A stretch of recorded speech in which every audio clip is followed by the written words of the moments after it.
Yes bwana, muda huu bwana, Young Africans wameweza kutoa barua zito kweli kweli, wameweza kutoa ujumbe mzito kweli kweli, au sio bwana, baada ya hapo jana kuto kufanikiwa kucheza mchezo wao wa dabi ya Kariakoo Dar es Salaam Young Africans dhidi ya Mnyama Simba Sport Club. Moja ya ujumbe mzito ambao wameweza kuutoa ni kwamba kamati ya utendaji ya Young Africans chini ya Rais Mhandisi Hersi Said imefanya kikao cha dharura leo tarehe 9 Machi 2025 kwa njia ya mtandao kujadili na kukubaliana mambo yafuatayo. Kwanza, uongozi wa Young Africans unatoa pole kwa wanachama, mashabiki, wapenzi na wadau wa michezo wa mpira wa miguu waliosafiri kutoka sehemu mbalimbali duniani na kushindwa kushuhudia mechi yetu dhidi ya klabu ya Simba iliyokuwa ifanyike jana tarehe 8 Machi 2025 katika uwanja wa Benjamin Mkapa jijini Dar es Salaam.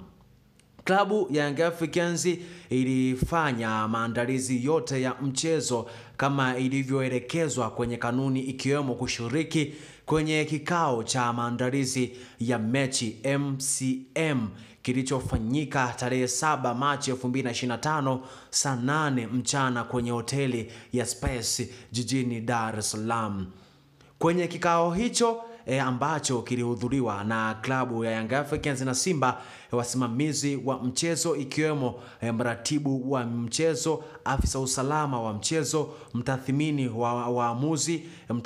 waamuzi, lakini pia kamishna wa mchezo na mtendaji wa bodi ya ligi.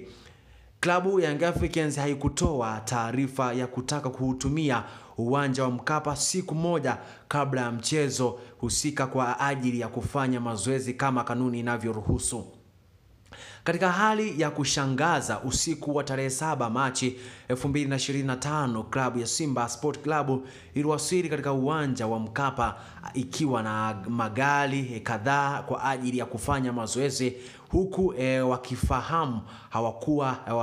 wamefuata taratibu za kupata haki yao ya kikanuni kama ilivyoainishwa kwenye taarifa ya bodi ya ligi, ikiwemo kuleta ombi hilo kwenye MCM, kuwasiliana na usimamizi wa mchezo, meneja wa uwanja wa timu mwenyeji ambaye ni Yanga.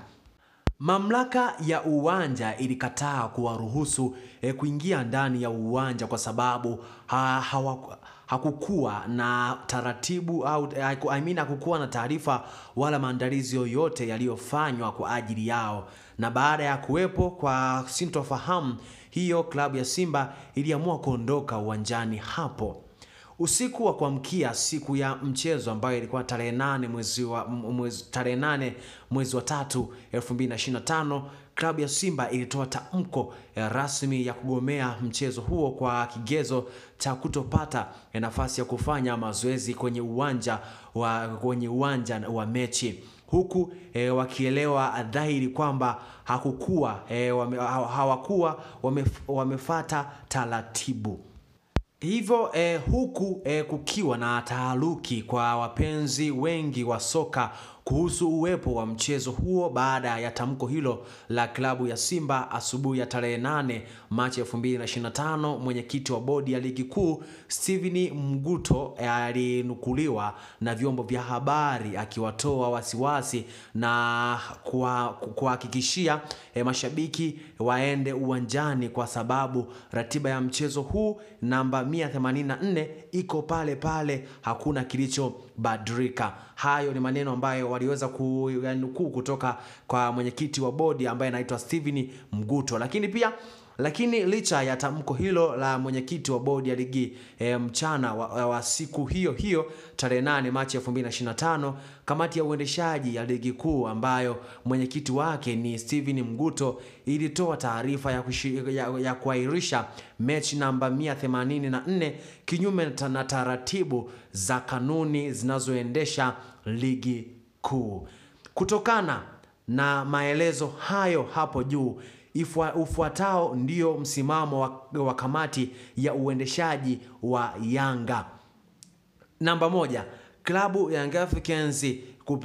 klabu ya Young Africans kupewa haki yake ya ushindi kama ilivyoelezwa kwenye kanuni pindi timu moja inapogomea mechi. Namba 2, kamati ya uendeshaji ya klabu ya Young Africans imekubaliana kutoshiriki mchezo namba 184 kwa tarehe yoyote itakayopangwa.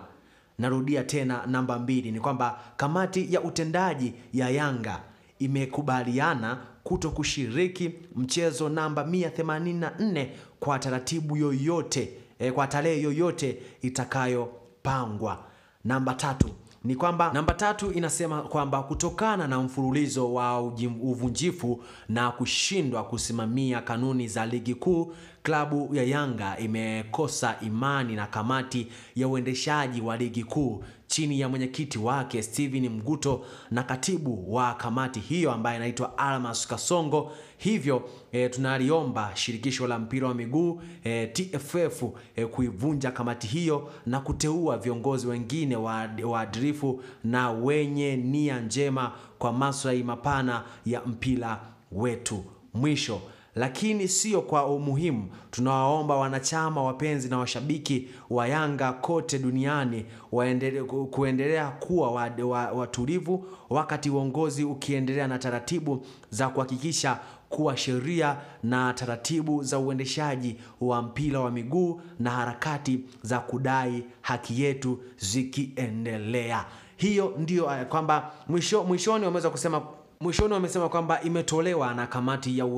utendaji ya Young Africans Sport Club leo tarehe 9 mwezi wa 3 2025. Bwana, hiyo ndiyo barua ambayo uongozi au kamati ya Young Africans imeweza kukaa leo na kuamua juu ya swala hilo au juu ya mjadala huo wa dabi ya Kariakoo, ambapo imeweza kusema hawatokuwa na tarehe nyingine au na mechi nyingine ya dabi ya Kariakoo, lakini pia wamesema kwamba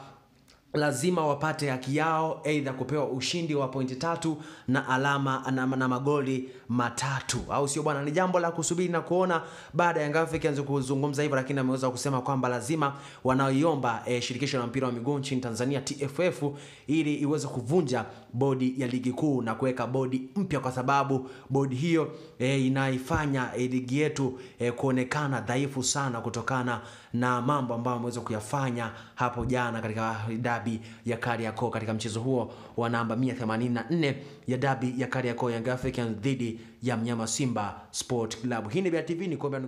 usikose bila kusubscribe.